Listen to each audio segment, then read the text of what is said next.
ஆண்டவராகிய இயேசுவின் நாமத்தினாலே மீண்டும் வேத அறிவி என்ற பகுதியிலே ரட்சிப்பின் வார்த்தை ஊழியங்களின் சார்பாக உங்களை சந்திப்பதிலே மகிழ்ச்சி. நாம் இன்றைக்கு நேரடியாய் செய்திக்கு போகலாம். செய்திக்கு முன்பதாய் ஒரு சிறிய ஜெபத்தை நாம் செய்யலாம். ஆண்டவரே, இந்த நாளினுடைய செய்தியை கர்த்தாவே ஆண்டவரே உம்முடைய கரத்திலே கொடுக்கிறோம். நாங்கள் எதற்காக காத்திருக்க வேண்டும் என்று சொல்லி ஜெபத்திலே துவங்கி ஜெபத்திலே முடித்த ஆண்டவராக இயேசுவே உம்மை பார்த்து கற்றுக்கொள்ள உதவி செய்யும். இயேசுவின் நாமத்தினாலே ஒப்பு கொடுக்கிறோம் நல்ல பிதாவே, ஆமீன். அப்போஸ்தலனாகிய பேதுரு எழுதின நிருபம் 2 பேதுரு 3வது அதிகாரம் 12வது வசனம் சொல்லுகிறது. 2 பேதுரு 3வது அதிகாரம் 12வது வசனம், தேவனுடைய நாள் சீக்கிரமாய் வரும்படிக்கு மிகுந்த ஆவலோடே காத்திருங்கள். அந்த நாளில் வானங்கள் வெந்து அழிந்து பூதங்கள் எரிந்து உருகி போகும் என்று சொல்லி வேதம் நமக்கு எச்சரிப்பு கொடுக்கிறது. தேவனுடைய நாள் சீக்கிரமாய் வருகிறதாம்.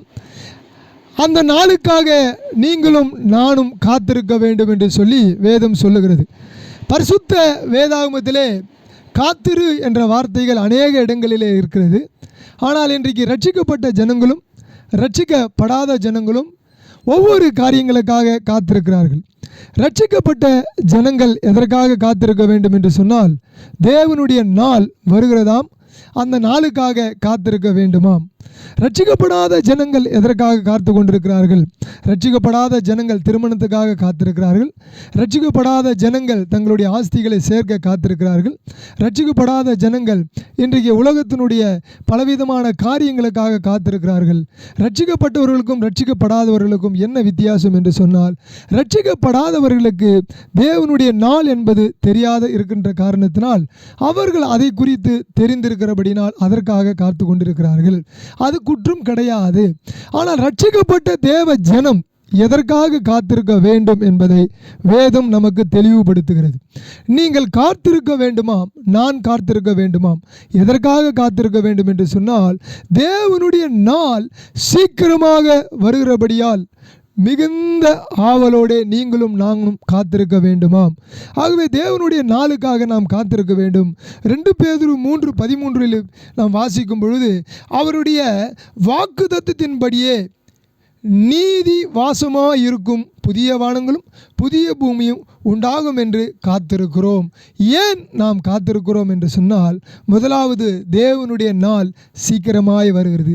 சரி, தேவனுடைய நாள் சீக்கிரமாய் வரும் என்று சொன்னால் அந்த நாளிலே என்ன நடக்கப் போகிறது? அந்த நாளிலே நடக்கக்கூடிய மிக முக்கியமான ஒரு காரியத்தை வேதம் நமக்கு தெளிவுபடுத்துகிறது. என்ன தெளிவுபடுத்துகிறது என்று சொன்னால், இயேசு கிறிஸ்துவின் வாக்குத்தத்தத்தின்படியே நீதி வாசமாயிருக்கும் புதிய வானங்களும் நீதி வாசமாயிருக்கும் புதிய பூமியும் உண்டாகும் என்று காத்திருக்கிறோம் என்று சொல்லி வாசிக்கிறோம். ஆகவே இந்த பூமியிலே பழைய பூமி பழைய வானம் ஒளிந்து போவதாக வேதம் சொல்லுகிறது. புதிய வானம் புதிய பூமி இந்த பூமிக்கு வரும். ஏன் புதிய பூமி புதிய வானம் வர வேண்டும் என்று சொன்னால், நீதி வாசமாயிருக்கும். அந்த புதிய வானத்திலே நீதி வாசமாயிருக்கும், அந்த புதிய பூமியிலே நீதி வாசமாயிருக்கும். அப்படி என்று சொன்னால், இந்த பழைய பூமியிலே நீதி வாசமாயிருக்கிறதா என்று சொன்னால் 100% நீதி வாசமாக இல்லை. ஏனென்று சொன்னால், ஒரு ஏழை இந்த பூமியிலே தாக்கப்படுகிறான், கொலை செய்யப்படுகிறான், வேதனைப்படுகிறான், இழக்கப்படுகிறான், தன்னுடைய சொத்தை இழக்கிறான். இப்படி எல்லாம் நடந்தாலும் அவனுக்கு இந்த பூமியிலே நீதி கிடைக்கிறதா என்று சொன்னால் நீதி இந்த பூமியிலே கிடைப்பது இல்லை.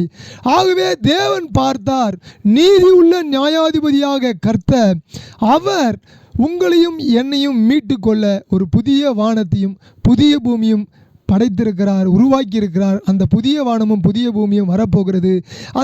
அந்த பூமிக்கும் அந்த வானத்துக்கும் ஆண்டவர் ஒரு பெயரை சூட்டுகிறார். அதுதான் நீதி வாசமாயிருக்கும் பூமி, அதுதான் நீதி வாசமாயிருக்கும் வானம். நீதி வாசமாயிருக்கும் வானமும் நீதி வாசமாயிருக்கும் பூமியையும் நீங்களும் நானும் சந்திக்க காத்திருக்க வேண்டுமாம். ஆகவே அன்பானவர்களே, இயேசு கிறிஸ்து சீக்கிரம் வரப்போகிறார்.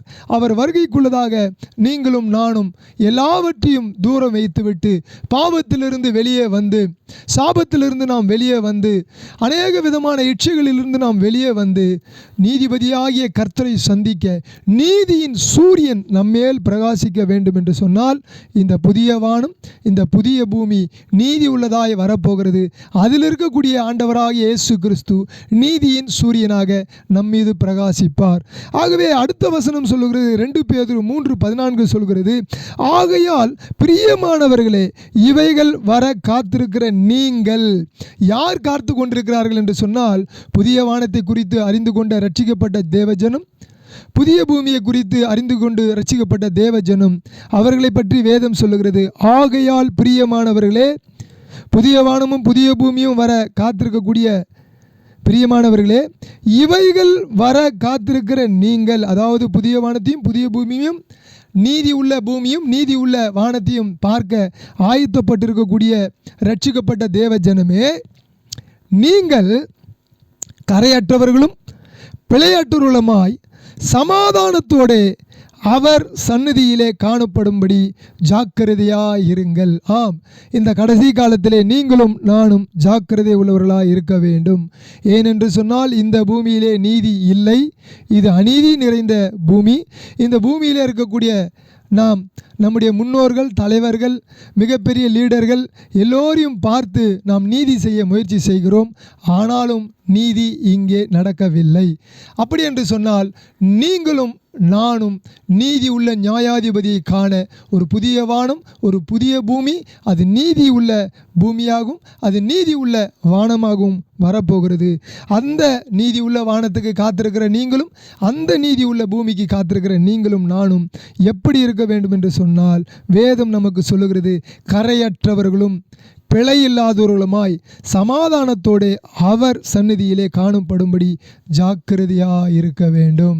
இன்றைக்கும் நாம் திருவிருந்திலே பங்கு பெறக்கூட முடியாத சூழ்நிலையிலே இன்றைக்கு திருவிருந்துகளை நாம் தள்ளி வைத்துவிட்டு, நான் அதற்கும் ஆயத்தம் இல்லை என்று சொல்லி நாம் ஒவ்வொரு நாளும் திருவிருந்தை தள்ளிவிட்டு ஓரம் போகிறோம்.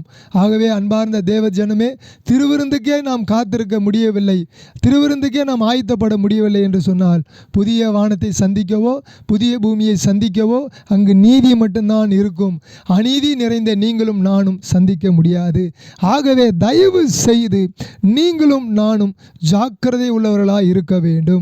அதனால தான் யாக்கோபு, மன்னித்துக் கொள்ளுங்கள், 2 பேதுரு 3:15 சொல்லுகிறது, மேலும் நம்முடைய கர்த்தரின் நீடிய பொறுமை ரட்சிப்பென்பதை எண்ணுங்கள்.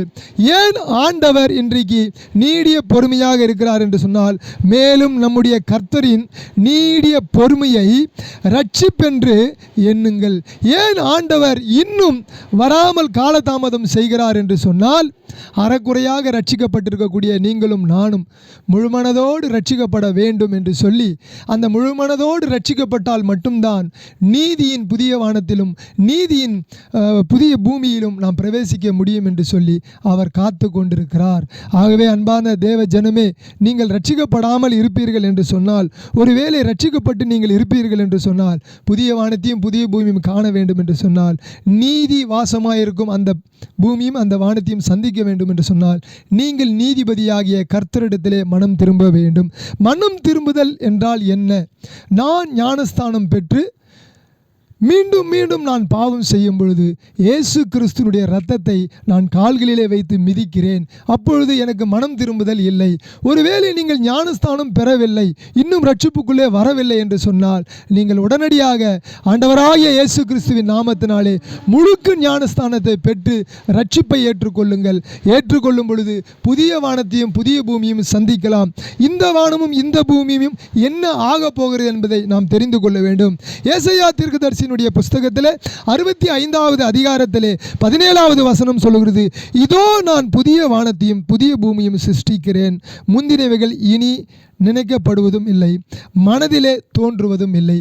புதிய பூமி புதிய வானம் வருகிறது, பழைய பூமி பழைய வானம் மனதில் கூட நாம் தோன்ற முடியாத அளவுக்கு அழிந்து போகும். ஆகவே நீங்களும் நானும் ஏசாயா தீர்க்கதரிசியினுடைய புஸ்தகத்திலே 66வது அதிகாரத்திலே 22வது வசனம் சொல்லுகிறது, நான் படைக்கப் போகிற புதிய வானம் புதிய பூமியும் எனக்கு முன்பாக நிற்பது போல உங்கள் சந்ததியும் உங்கள் நாமமும் நிற்கும் என்று கர்த்தர் சொல்லுகிறார் என்று சொல்லி ஆணித்தரமாக தேவன் எழுதி வைத்திருக்கிறார்.